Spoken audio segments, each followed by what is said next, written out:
안녕하세요. 학우님들 일주일간 잘 지내셨죠? 네, 어제는 부활절 또 잘 지내셨고요. 날씨가 따뜻해지고 꽃은 피고 마음은 여러분들 어떠세요? 놀러 가고 싶지 않으세요? 네. 어, 이제 학교에 오실 때는 와, 놀러 간다는 기분으로 학교에 오셨으면 좋겠습니다. 우리 만날 때까지 건강하시고요. 오늘 5강 네, 아동의 기독교 사회복지 실천을 여러분들과 같이 공부를 하겠습니다. 네. 어, 그 에릭슨의 생애 발달의 이제 8단계에서 저는 이제 9단계로 이렇게 태내기까지 넣었잖아요. 그렇다면 태내기에서부터 그 다음에 영아기, 유아기, 그리고 네, 아동기 네 번째 단계라고 볼 수가 있겠습니다. 네, 이때는 사람이로 말하면 이제 어느 정도 이제 기초가 이렇게 인성의 기초라든지 건강의 기초라든지 이런 게 이제 거의 기초가 이제 이렇게 잘 만들어지는 단계라고 볼 수가 있어요. 그래서 건축물로 말하면 기설을 파고 그리고 나서 기초공사 된 위에다가 이제 건물을 올리잖아요. 그렇듯이 아동기는 기초공사가 거의 완성되고 이제 건물을 올려야 되는 단계라고 이렇게 볼 수가 있겠습니다. 그래서 아동기 때는 에릭스는 이제 이때가 근면성 대 열등감이라고 이렇게 이제 나눴습니다. 이때는 그 어, 좀 더 넓은 예, 넓은 이제 장으로 나가는 시기가 되는 거죠. 그래서 이제 아이들이 태어나서 태어나기 때는 엄마 뱃속에서 그 탯줄을 통해서 신체적인 그런 모든 필요한 영양을 공급받고 그리고 엄마가 기분이 좋은지 나쁜지 여기에 영향에 따라서 아이의 태동이 이제 움직임이 다르고 그것이 또 엄마가 스트레스를 많이 받을 때는 아이는 바로 정서적으로 기아 상태가 된다고 그렇게 얘기를 해요. 그 정도로 많이 그 엄마와의 이제 밀착된 예 그리고 어떤 약물을 우리 들어왔을 때도 옛날에는 약물이 걸러낼 것이다 100%. 근데 세계 대전을 끝나고 나서 그 이후에 태어나는 아이들을 보니까 너무 영양실조에 엄마가 이제 걸렸던 엄마들 그 다음에 이제 어떤 약을 먹었던 이런 게 다 네, 아니라는 사실이 이제 밝혀진 거죠. 어느 정도는 걸러내지만 다 거의 이제 부모, 엄마의 그런 태주를 통해서 뱃속에서 다 그걸 받아가지고 기형아가 태어나고 저체중아가 태어나고 그 이후에 장애아가 되고 이런 거를 겪으면서 이제 태내기가 얼마나 중요한지를 이제 알게 됐죠. 그리고 나서 이제 그 다음에 태어나서 신생아를 거쳐서 영아기 만 2살 때까지 이때는 첫째가 이제 애착을 형성해야 되고 결정적 시기예요. 애착이. 그리고 대상 영속성을 획득해야 되고 그러므로 인해서 그 낯선 사람과의 그런 낯선 사람이 오면은 불안해하면서 이제 울든지 엄마한테 매달리든지 그러잖아요. 그런 시기를 점점 그 불안을 해소해 나가면서 대상 영속성이 이제 공고히 이렇게 마음속에 잡히면서 그 다음에 이제 어린이집에 엄마 안녕 하고 예, 분리 개별화를 이제 하는 나이가 되죠. 요게 이제 끝났을 때 그 다음에 이제 아동기는 이제 그야말로 본격적으로 이제 학습을 하면서 학교에서 내어주는 숙제라든지 네, 책 읽고 쓰고 셈하고 이런 거를 이제 배우면서 좀 더 이제 지식을 갖다가 이제 공부하는 시기로 이렇게 이제 진입을 하는 거죠. 네, 그래서 각 발달기마다 다 중요하지만 이 아동기가 또 중요한 것이 이때까지 네, 요 시기 아동기까지 큰 그런 가족의 이제 변동이라든지 큰 그런 문제가 없이 그렇게 이제 지나오면 예, 그 다음 발달기는 예, 그 이후에 어떤 일어나는 문제는 아이가 극복할 수 있는 힘이 그래도 있다는 거죠. 그래서 가장 나쁜 것이 네, 정서적으로나 이런 이제 여러 가지 문제가 생기는 아이들에게 애착이 만약에 그 결정적 시기, 민감한 시기, 애착이 제대로 형성이 안 됐다. 자기 양육자와 계속 양육자가 바뀌고 그러면 나중에 애착아가 되거든요. 근데 이렇게 해서 여러 가지 이제 반응성 애착 장애라든지 뭐 자폐 여러 가지 이제 문제가 생기고 그다음에 이제 불완전 애착아들은 행동에 이제 이미 그때 이미 돌 이때에 자기 엄마와 양육자와 형성된 그런 내 안정적인 애착아인지 회피 애착아인지 그 다음에 저항적 애착아인지 불안정 불안, 저항과 그 다음에 회피 애착이 섞여서 그야말로 이제 그 불안의 그런 애착이 아주 가장 나쁜 형태로 이렇게 된 이런 아이인지, 이것이 이제 그때 결정이 이미 되잖아요. 그러면서 이제 아이의 그런 성격이 이제 그런 성격의 문제가 이제 나타날 수 있는 거죠. 그런 저런 것이 이제 그 발달기를 거치면서, 예, 치료할 수 있는 가장, 네, 그래도, 예, 치료를 개입해서 효과가 볼 수 있는 것이 나이가 어리면 어릴수록, 네, 그 회복이 더 어려울 수 있다는 거예요. 그래서 이제 좀 더 자라서 어떤 가족 간에 어떤 문제가 생겨서 뭐 이혼을 했다든지 아니면 이제 어떤 그래서 이제 생기는 여러 가지 문제를 갖다가 개입을 해서 치료를 할 때는 조금 그 시기가, 네, 나이가 5살, 6살, 7살, 8살 이렇게 뒤로 가면 갈수록 그래도 그 아이한테 미치는 영향이 아주 그렇게 아기 때 그 애착 형성하는 그 시기에 어떤 문제가 생기는 애들보다 훨씬 치료할 수 있는, 그리고 치료 효과가 훨씬 더 좋다는 거가 이제, 왜냐하면 자아가 점점 자라서, 예, 그 다음에 형성이 되고 그것이 단단해지는 이런 이제 그게 되기 때문에 심리적 발달이 이루어지기 때문에 그렇다고 볼 수가 있습니다. 그래서 아동기에는 요 시기를 잘 이제 잘 돌보고 우리가 아동복지를 개입을 해야 될 대상한테 이거를 잘 했을 때 아이들이, 네, 청소년기와 청년기를 잘 극복하고 건강한 성인으로, 사회인으로 이렇게 이제 나아갈 수 있다, 성장할 수 있다, 이런 가능성이 이제 큰 거죠. 그래서 이 아동기가 앞으로 이 사회를 책임져야 될 차세대 주역이다, 이제 이렇게 얘기를 하죠. 그래서 우리나라를 이끌어갈 교과서를 보겠습니다. 우리나라를 이끌어갈 차세대 주역으로서 이들을 건강하게 성장 발달시키는 것은 우리 모두의 책임이라고 할 수 있습니다. 그래서 이제 이 장에서는 아동의 전인적인 발달을 위해서 우선적으로 해야 될 것이 아동복지고, 그리고 기독교 정신을 바탕으로 한 아동의 복지 증진에 대한 필요성을 제기를 했고요. 그리고 기독교적 아동복지 이제 접근 방식을 통해서 그 중요성에 대해서 고찰하고, 그리고 앞으로 어떻게 실천 방향을 우리가 이제 나아갈지 이런 거를 살펴보겠습니다. 네. 아동의 이제 기독교 그 사회복지 이해에서 아동복지의 개념은 아동과 복지가 이렇게 더해진 합성어로서요. 아동복지는 원래는, 네, 지금은 이제 원래는 빈곤아동, 유기, 그 다음에 방치된 아이, 장애아동 이런 아이들을 요보아동에 대해서 이제 복지를 실천해 나갔었죠.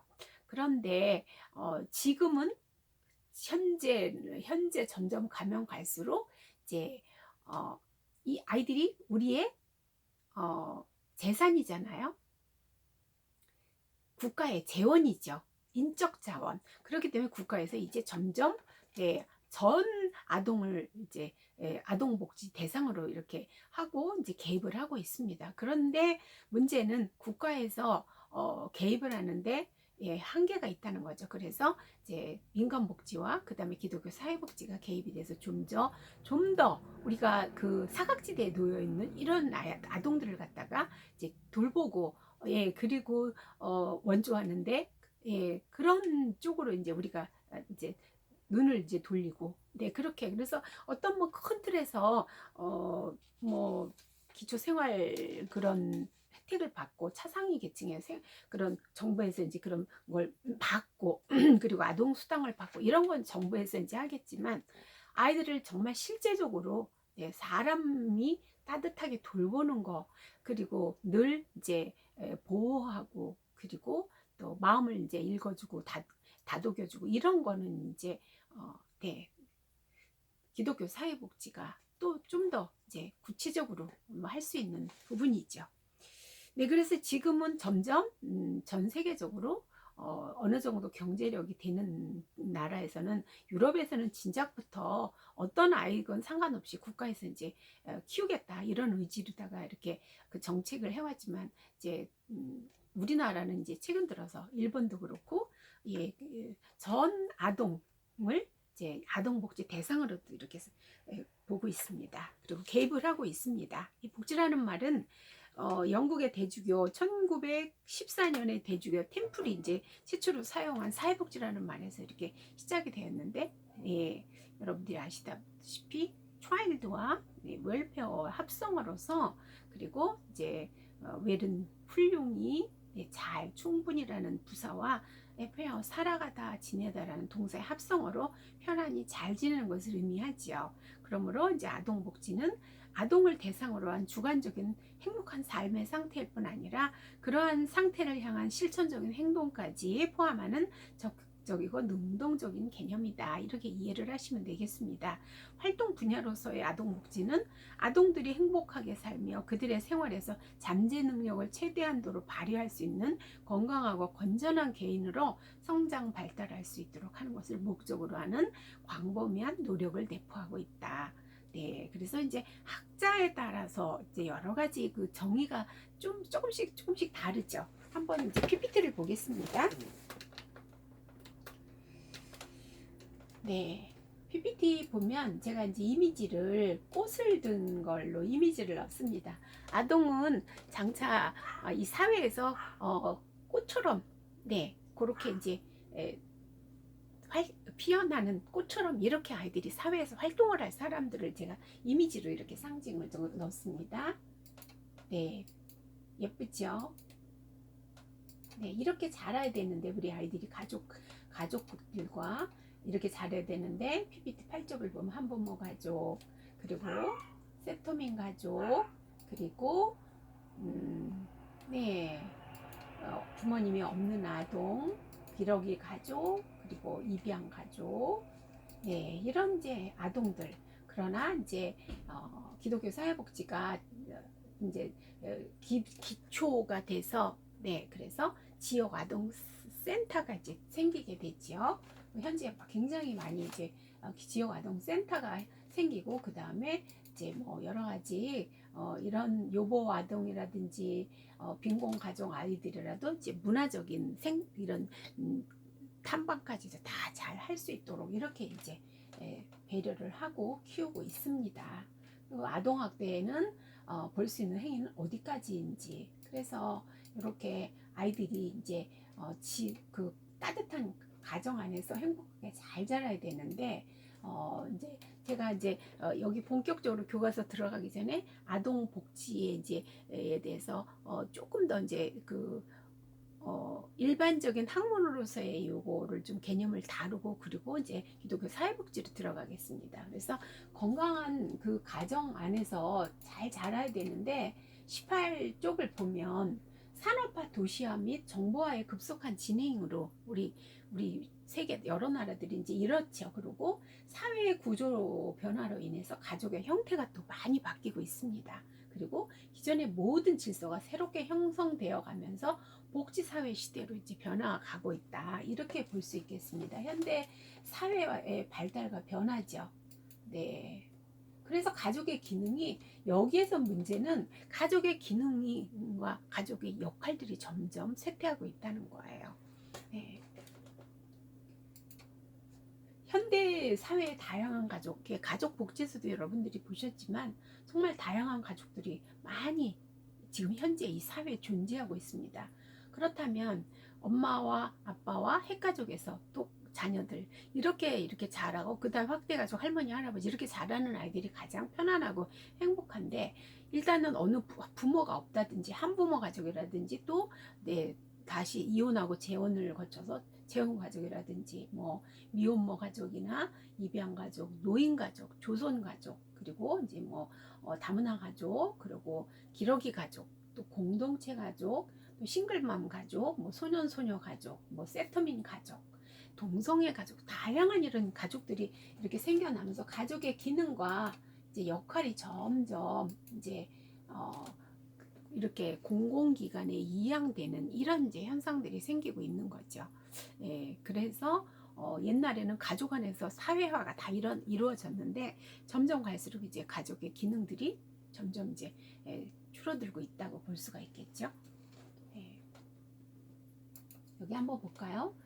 PPT 21쪽을 보면 당신의 자녀는 이제 더 이상 당신의 자녀가 아닙니다. 그들은 자기 자신이 되기를 동경하는 생명의 아들, 딸입니다. 많이 보셨나요? 그들은 당신을 통해서 오지만 당신으로부터 오는 것은 아닙니다. 네. 비록 그들이 당신과 함께 있다 할지라도 그들은 당신의 것이 아닙니다. 네. 그들에게 당신의 사랑은 줄 수 있어도 당신의 사랑을 강요할 수는 없습니다. 그들은 그들 자신의 사상을 가지고 있기 때문입니다. 바로 이것이 분리개별화라고 볼 수가 있겠죠. 네. 당신은 그들처럼 되려고 노력할 수는 있어도 그들이 당신을 좋아하도록 하지는 못합니다. 생명은 뒷걸음치지도 않으며 어제와 함께 머물지도 않기 때문입니다. 네. 칼릴 지브란의 예언자, 아이들에 대하여 이거를 좀 잠시 보았습니다. 네, 이렇게 애기들은요, 자라면서 폭신폭신하고, 예, 말랑말랑하고, 여러 가지 그 바스락바스락하고, 네, 이런 여러 그 감각적인 것을 애들은 좋아하죠. 근데 정말 좋아하는 건요, 엄마 아빠가 폭신폭신하고 말랑말랑하고, 네, 그러면서 때때로, 네, 이렇게 그 자신을 갖다가 잘 한계를 정해서 이렇게 지도해주는 그런 부모를 원하죠. 네, 여러분들의 부모님은 어떠셨나요? 네, 그래야지 정서적으로 안정감을 가지고 자라거든요. 제가 이렇게 이제 생애 발달 이걸 또 이제 이미지를 넣었습니다. 여러분들이 이거를 머릿속에 잘 입력하고 계시라고 이걸 넣었어요. 네, 요건 이제 여기 PPT에 이제 나와 있죠. 아동의 개념에서 이제 넓은 의미에서는요, 태내기서부터 만 24세까지가 아동기의 개념으로 들어가고요. 요거는 우리나라 이제 여러 가지 법이 있는데 청소년복지법, 아동복지법, 뭐 다양한 법이 있는데 그 법에 따라서 그 나이가 조금씩 다르지만 네, 6살에서 12살까지 가장 좁은 의미로, 그래서 요거를 갖다가 어떻게 보면 조작적 정의라고 볼 수 있겠습니다. 내가 논문을 쓸 때 나는 어디서부터 어디까지 범위를 내가 이 논문의 대상으로 한다 하고 조작적 정의를 내려주는 것과 같은 의미예요. 넓은 의미는 새내기부터 24살까지를 보지만 6살에서 12살까지가 가장 이제 아동기라고 볼 수 있죠. 사전적 의미는 나이가 적은 사람, 대개 유치원에 다니는 나이부터 사춘기 전의 아이, 예, 그리고 교육학 사전에서 넓은 뜻의 어린이, 신생아에서부터 청년기라고 이렇게 얘기를 했고요. 일반적으로 6살에서 12살 요때에 있는 이제 아이로서 네, 사회의 문화적 특성을 반영하는 개념도 가지고 있습니다. 그래서 일반적으로 신체적, 정신적으로 성장하는 과정에 있는 사람, 태아에서 청년기까지 도달하기까지의 연령으로 보고요. 유엔 아동권리협약이나 아동복지법에서는요, 만 18세 미만의 모든 사람이라고 이렇게 네, 정했습니다. 아동복지법에서는 18세까지죠.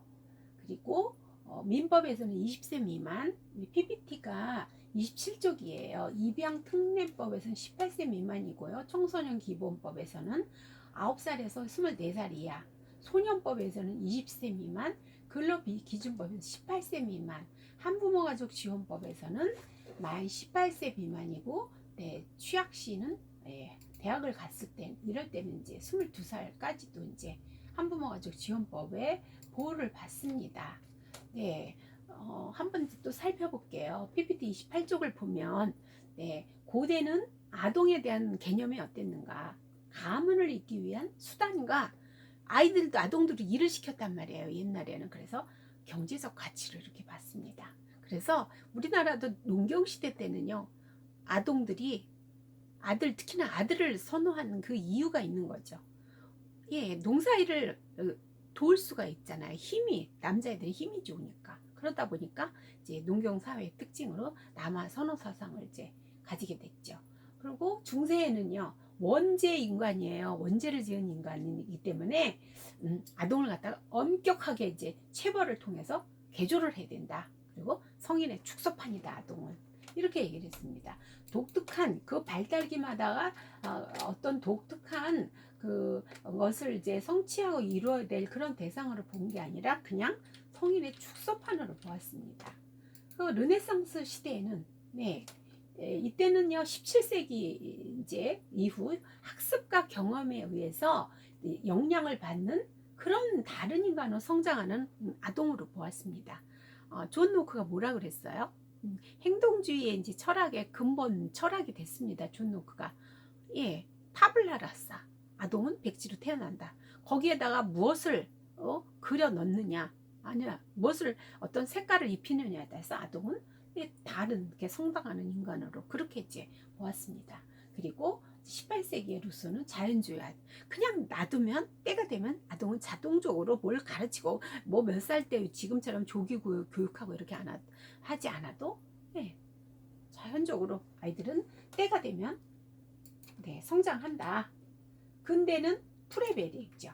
프레벨, 그 다음에 독자적인 프레벨뿐만이 아니라 다윈, 그 다음에 삐아제, 네, 여러 아동 학자들, 네, 몬테소리, 수많은 그 학자들이 독자적인 아동 심리 세계를 보유한 아동이라고 이렇게 얘기를 이제, 그래서 그걸 갖다가 삐아제 같은 경우 자기 자녀 3명을 갖다가 관찰하고 그래서 아동에 대한 거를, 네, 그래서 삐아제의 이론, 장 삐아제의 이론에서는 네, 감각 운동기, 네, 전조작기, 네, 구체적 조작기, 형식적 조작기, 요렇게 이제 분류를 했잖아요. 그리고 여러 이제 학자들이 뭐 굉장히 많이 아동의 독자적인 그 심리 세계를 갖다가, 그래서 그때서부터 아동에 대해서 특별히 이제 그리고 현대까지는 그 발달기마다의 아동의 교육이라든지 수준이 이런 걸 갖다가 이제 연구하고 이 학문이 발달하기 시작했습니다. 그래서 아동에 대한 지식이 많아지면서 지금 현재 이제 이렇게 교육 이런 제도가 생겨나기 시작했죠. 네, 현대적 관점에서의 아동 개념은 발달하는 존재로서 각 발달기가 있는 거죠.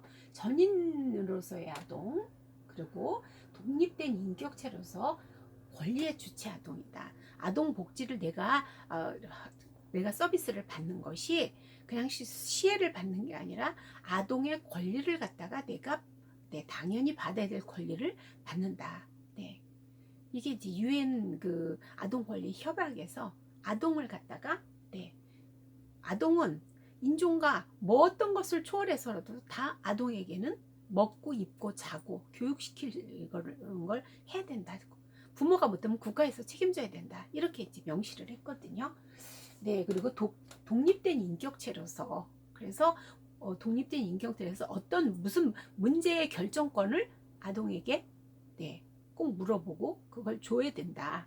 그리고 권리의 주체로서, 그리고 독자적인 존재로서의 아동이에요. 그래서 발달 속도라든지 능력, 성격이 다 다르고, 네, 해서 발달이 좀 더디다든지 느리다고 해서 네, 얘를 갖다가 바보 취급하고 그런 게 아니라 조금 네, 다르다는 거죠. 시간차가 있고, 네, 이렇게 개인차가 있고, 네, 이런 거를 이제 이야기를 하면서 현대적 관점에서의 아동 개념을 이렇게 봤습니다. 네, 뭐 사회사업복지 백과사전이라든지 코스틴, 카두신, 우리나라 여러 이게 여기 다 뭐라 그러냐면 모든 아동을 대상으로 행복하고 인간다운 생활을 할 수 있도록 정책과 이념이 사업을 포함하는 것이 아동복지다, 이렇게 정의를 했습니다. 그래서 이제 이렇게 개입하게 된 것이 아까 이제 앞에서도 나와주고 다시 한번 나왔는데요. 왜 이렇게 이제 현대 사회가 아동복지를 좀 더 개입해야 되는지에 대해서 저출산 고령화 사회가 도래했다. 첫 번째. 네. 그 다음에 가족 구조의 변화를 얘기를 했습니다. 가족 구조가 많이 변화됐죠. 그리고 사회 양극화와 위기 가정의 아동. 네. 네, 이렇게 사회가 이렇게 저출산 고령화 사회로 사회적 환경 가치관 변화로 인해서 결혼 연령이 상승해서 지금은 30대에 다 결혼을 하는 경우가 굉장히 많거든요.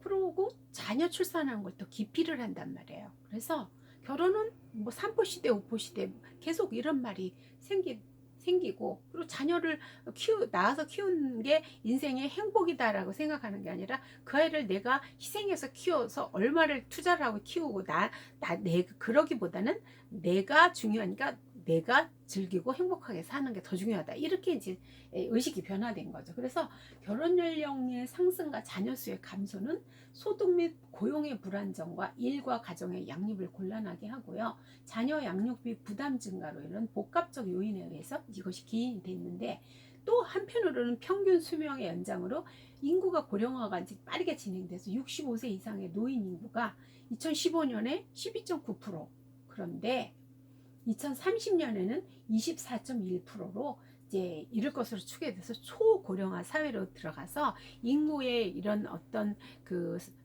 모형이 삼각형으로 이렇게 변하는, 역삼각형으로 변하는.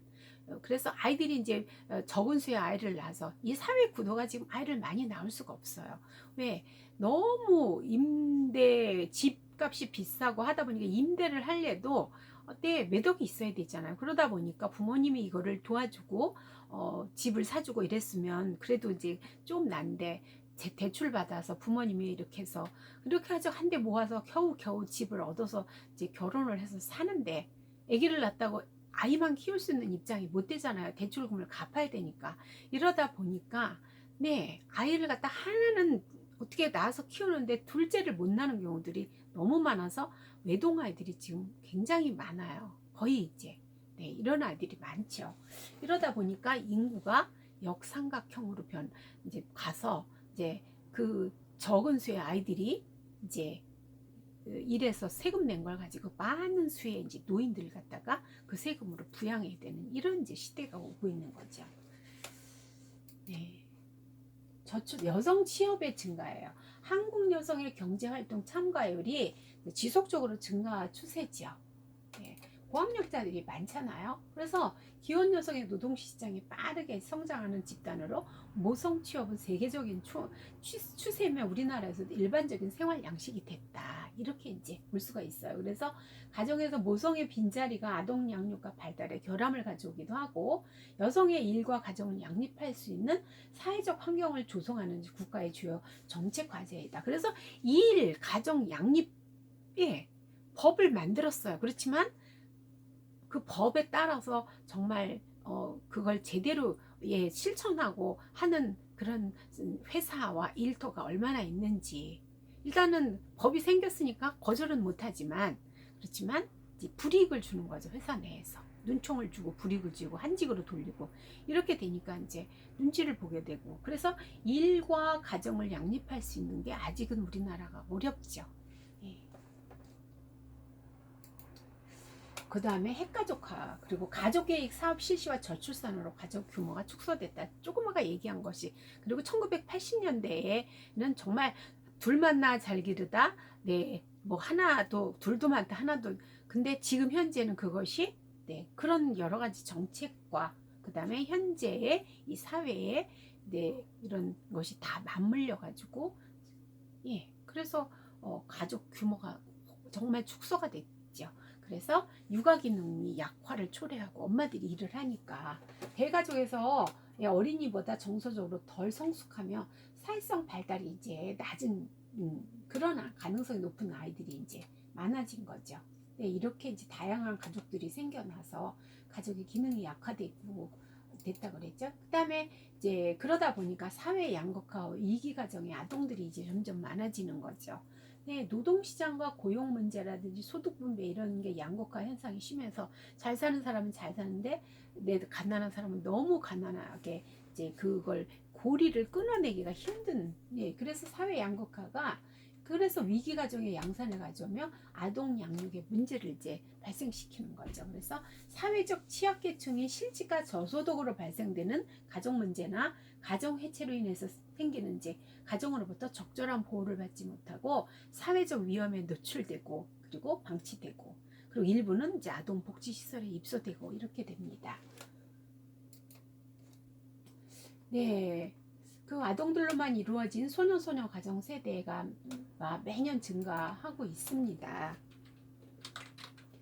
정부와 민간단체의 지원이 있지만 보호자가 없는 소녀소년 가정 세대를 사회적으로 방치하는 것은 적절하지 못해서 최근에는 이런 아동들을 갖다가 위탁가정으로 전환을 이제 하고 있는 추세입니다. 그게 뭐냐면 뭐 우리 동네 어느 빌라 이런 거를 이제 정부에서 사가지고 거기에 사회복지사 엄마 아빠 할 역할 할 사회복지사를 그래서 그리고 아이들을 이제 같이 들어가서 같이 가족으로 사는 거예요. 그래서 대리 이제 부모하고 한 가족처럼 살면서 이제 가족의 기능 이거를 갖다가 역할 이런 거를 이제 배우면서 아이들이 그나마 그래도 지네들끼리 애들끼리 모여 사는 것보다 훨씬 더 이제 아이들이 돌봄을 받고 그리고 이 사회에 필요한 이제 사람으로서의 이제 교육을 받잖아요. 이거는 되고 이거는 안 되고 이렇게 할 땐 이렇게 하고 이렇게 이제 교육을 받기 때문에 그리고 미혼모와 그 자녀도 아동복지의 주요 관심 대상으로 특히 10대 미혼모의 증가로 인한 대책 마련이 필요하죠. 그리고 아동 양육의 사회적 가치관에 따른 변화에 따라서 자녀보다 부부 그리고 자기 지향적인 그런 가치가 지배적이라서 이제 아이들 갖다가 방치하고 방임하고 잘 먹이지도 않고 입히지도 않고 그리고 그래서 뭐 요즘에는 PC방 가서 놀다가 애가 죽었다 뭐 이렇게 이제 뉴스에 막 나오고 이러잖아요. 점점 여기서 되게 중요한 거는요. 애착을 내가 우리 양육자와 어떻게 형성했느냐에 따라서 이 애착은요 대물림이 돼요. 그래서 내가 그 불안정 애착 형성을 맺어가지고 우리 부모님과 관계가 저항 애착을 하다 그러면 그 내가 받아본 적이 없는 거예요. 안정 애착 이게 형성되도록 그런 걸 받아본 적이 없기 때문에 이 엄마도 그렇게 자라서 나중에 자기 자녀를 또 그렇게 방치하고 방임하고 좀 더 심할 수도 있어요.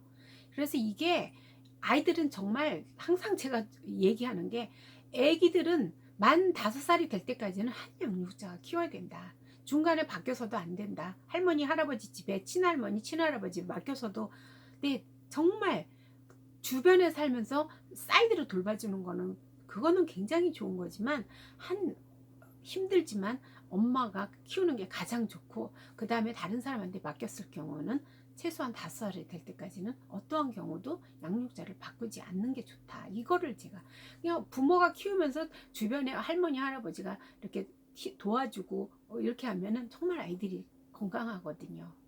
훨씬 부드럽고 아이들이 정서적으로 안정돼 있고요. 그래서 이런 이제 그런 가족이 이제 축소되고 그래서 아이들이 너무 귀하고 그래요. 사실은 이 아이들을 정말 잘 키우는 게 우리의 이제 어른들의 책임이죠. 그래서 아동들로만 이루어진 이제 이런 가정들이 늘어나고 다양한 가족들이 늘어나고 그래서 이제 아동에 대한 이해를 들어가겠습니다. 아동에 대한 이해는 인간 존재의 존엄성과 가정의 중요성에 대한 이해에서부터 출발하죠. 아이들은 태어나서 누구한테로 제일 먼저 만난 사람이